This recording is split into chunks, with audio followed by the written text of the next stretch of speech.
All right, everybody, pay attention. This is coaches' tryouts. I need to know who has the big three. I'm ready to walk uphill, both ways, in the snow, every day, just to go to work for you. All right, we've got plenty of determination over there, but is there anyone that has one of the other two to add to that? We've got a strict set of rules. You have to be in bed by 9 p.m. I got to make sure that everybody does every single aspect of training just to my liking, and if a physio makes a mistake, we will fire them immediately. I appreciate the discipline. Where's the third one? Oh, you gotta get fired up, man! It's time for fitness training! Yeah! Is there anyone that happens to have all three? Anyone?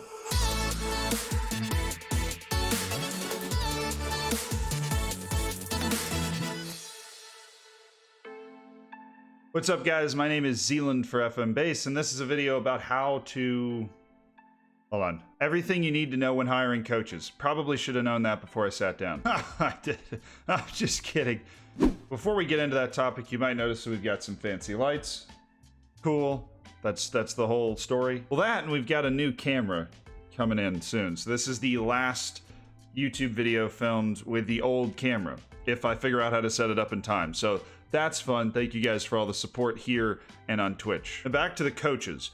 Coaches in Football Manager are something of a point-and-shoot operation, which can lead to them being largely overlooked when I always preach that they should not be. And when I say point-and-shoot operation, what I'm talking about is you sign them, and then they just kind of go about their business. It obviously depends on what part of your coaching staff that is. You're telling scouts where to go if that's your thing. You're lining up your coaches to train, but you're not watching the effect that your coaches have on the development of your players every day. You just kind of plug them into their coaching position and come back next year. The fact that most of the time you don't see what coaches do is massive, because it contributes to this assumption that coaches aren't that important, which is just wrong. If Football Manager is all about giving yourself the best chance to win in every way possible, that's essentially the point of the whole game. Signing the best coaches is a good way to do everything you can to win, and this is helped by the fact that the AI in the game is terrible. I mean, really bad. I'm just gonna show you. All right, we're just gonna go to Manchester United since we know they can't do anything right recently. We're gonna look at their senior squad staff. It's pretty fat. Let's just pick a name off this. We're going with the goalkeeping coach, Richard Haddis. This is inexcusably bad for Manchester United. Let me prove that to you. See, the game signs staff based on reputation, not actual talent, which can actually lead to some good signings, like I recognize this name. Where's the scout? The chief scout? Jim Lawler?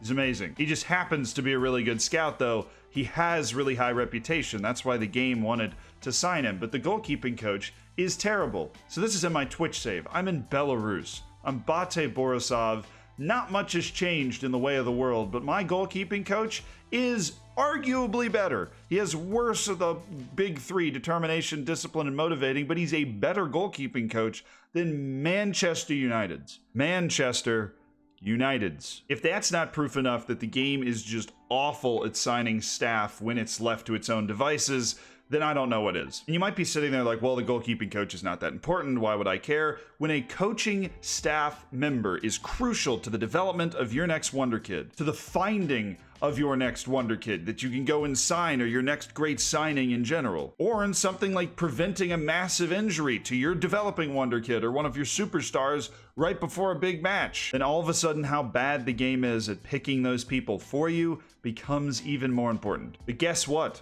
I have made it even easier for you, because I know it can seem time consuming, and after a rant like that, you're hopefully pretty motivated to get after setting up your staff, maybe for the first time. I have made filters for you that's going to make it easier for you to find your staff members in the first place. They're going to be provided in the link in the description. They're on FMBase with a quick installation tutorial about how to add filters so that when you're searching for different members of your staff, you will have parameters already set out for you determining what is most important when signing that staff member. And while we're at it, there's a few other things that I do. I don't just make staff parameters to upload on FMBase. I stream on Twitch. I stream 4 days a week. 3 days a week, it'll be Football Manager for sure. The fourth day, kind of play with the subscribers. You can check that out at the link down below. If you're enjoying the video so far and you feel like I'm on my way to someplace helpful because I'm about to get there, we're about to get into the game, you can like the video and then please subscribe to the channel. It helps us out a lot, and if you hit the little bell, that can help you out a lot because then you can catch every new video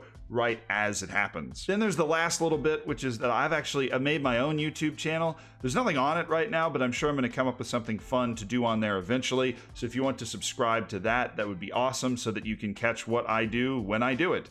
Words. Let's go. Back to the coaches, and there's one more thing I want to talk about before we dive into the specific requirements and roles of each of the coaches. And that's that the requirements are actually going to vary depending on the level of club you are and depending on what goals you have. Taking the first one and running with it, if you're at a smaller club, you're not going to have as many coaches. So you just saw Manchester United's got 20 whatever coaches.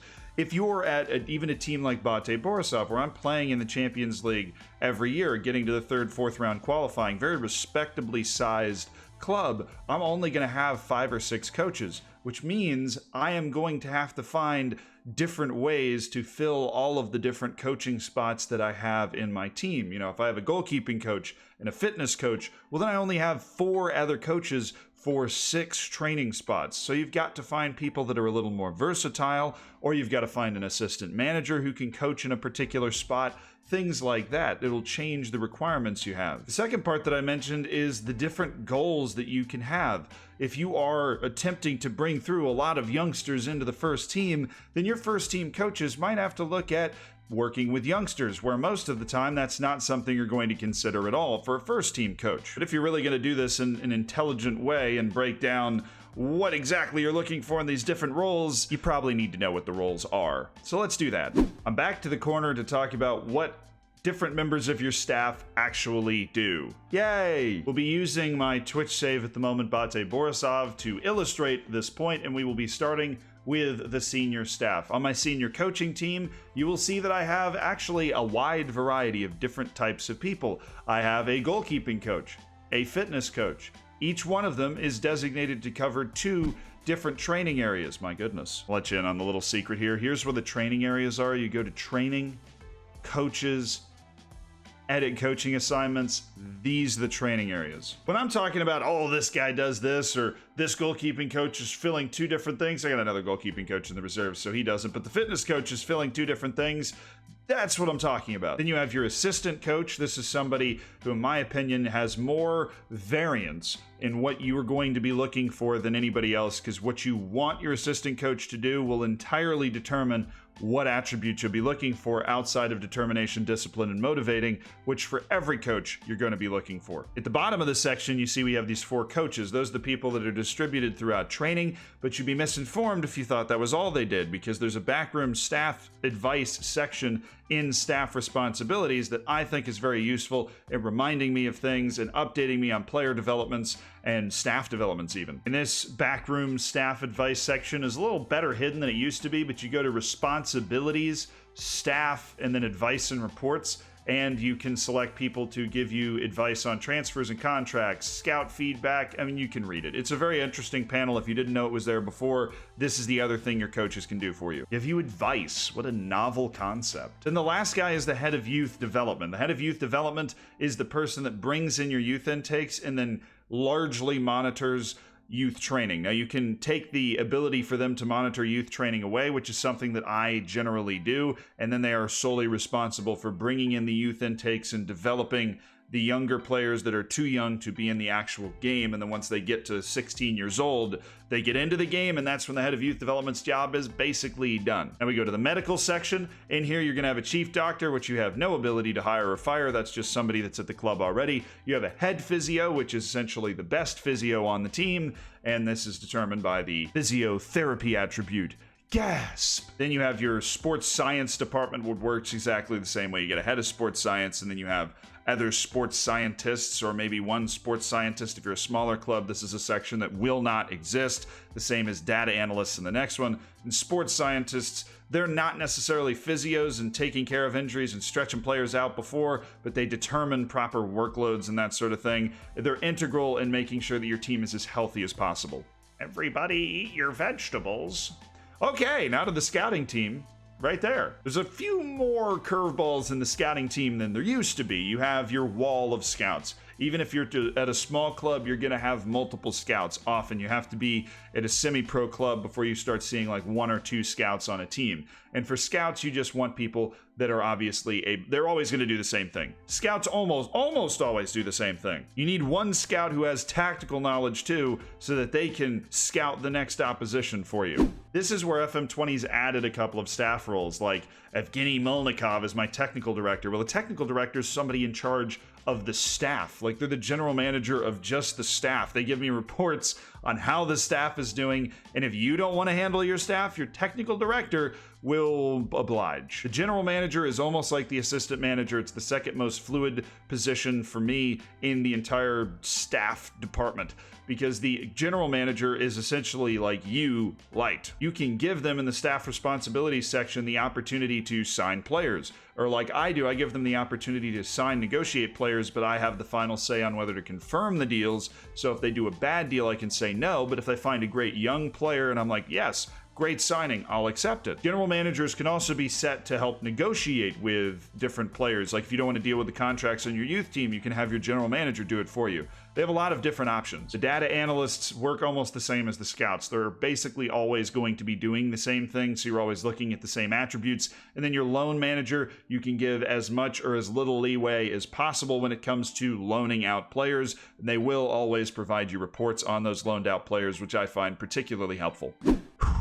Got it? Because that's what everybody does. Now that's important to know so you can think about how you want to use these different people and what different tweaks to the attributes you're searching for, or even in my search parameters that you're going to download off FMBase that you might want to make. Now what we're going to do though is something I'll call a speed round, because what you do need to know is what the attributes required for each position, or the attributes you probably want for each staff position, are, and what you should be looking at in order to sign these people.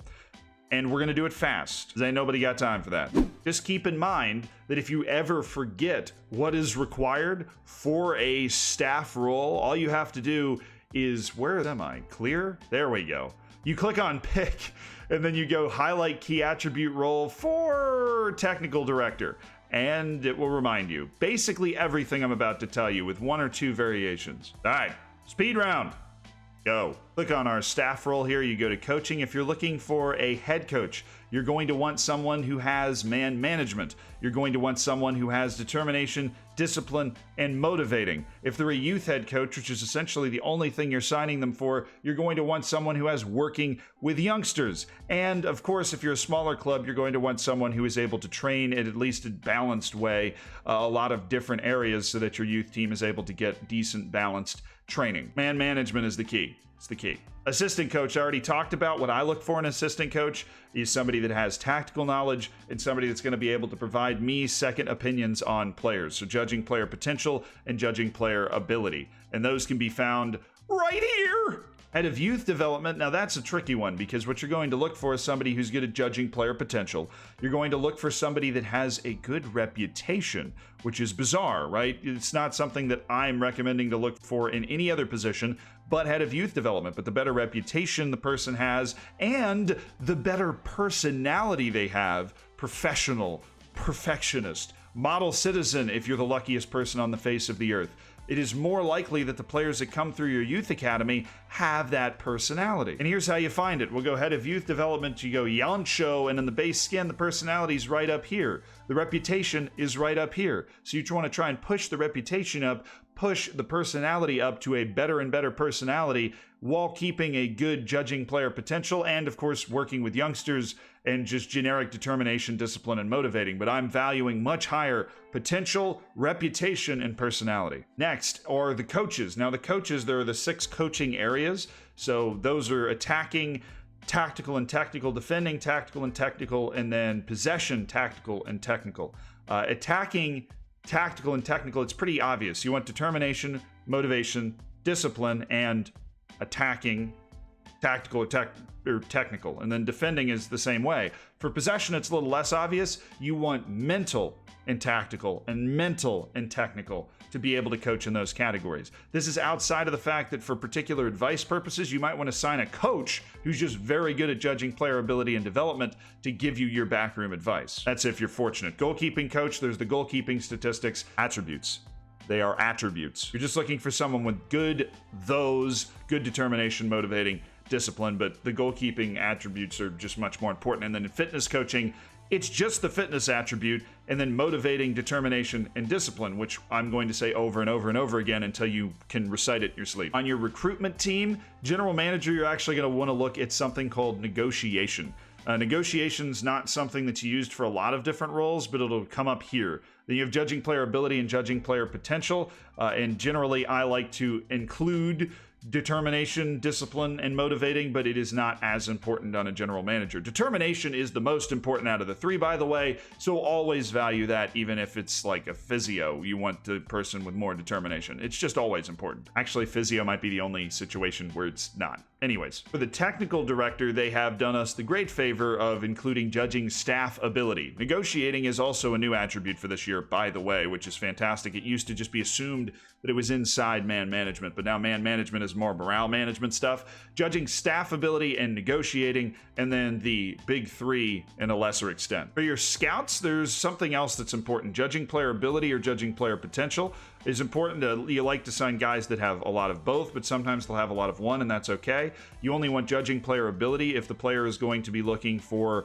an immediate first team type player. Then you want someone with a lot of judging player ability, and potential doesn't matter. Or if you need the person that's scouting the next team that you're about to play, they only need judging player ability and tactical knowledge. But if you're looking for a good all-around scout, then you want somebody who has judging player ability, judging player potential, and adaptability, so that they can go into a bunch of different countries and figure it out quickly. Determination, motivating, level of discipline also important, because that's going to help them get their reports out faster, but adaptability will help them adapt into multiple areas and get their reports out, right? I just need to stop with the hands. For your data analyst, they have a very particular set of attributes that are going to become painfully obvious in 3, 2, when can I find it? 1, judging player data. It's the whole judging player data section. Loan managers are a little weird. I don't use my loan manager to actually send out and agree on the loans, but the one thing I didn't think of before when I was hiring a loan manager that has been made apparent to me later is presenting data and judging player data are also important,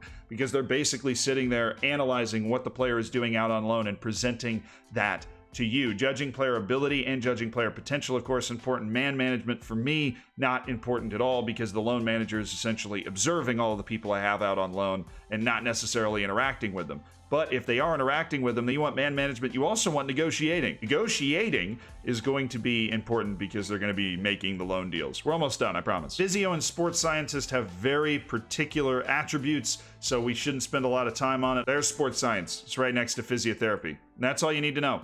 In case you were wondering, because I mentioned youth staff before, if you are signing for your youth staff, it's basically all the same things. Your youth staff's not going to have a scouting department, obviously, but it will have a medical department, and it will have, obviously, a coaching department. Fitness coaches and goalkeeping coaches work with your entire club, so if you sign senior goalkeeping coaches and fitness coaches, they will work with the entire club in those respects. You do not need youth goalkeeping and fitness coaches. The ones I have on my Twitch saver, holdovers. They will be gone soon. So hopefully that's everything you need to know to start hiring your coaching staff. Also, as always, if you have any questions, hit the comments. I will be there. I try and respond to every single one of them. Thank you so much for watching. I will see you on Twitch or on the next video. Have a fabulous day and coach away.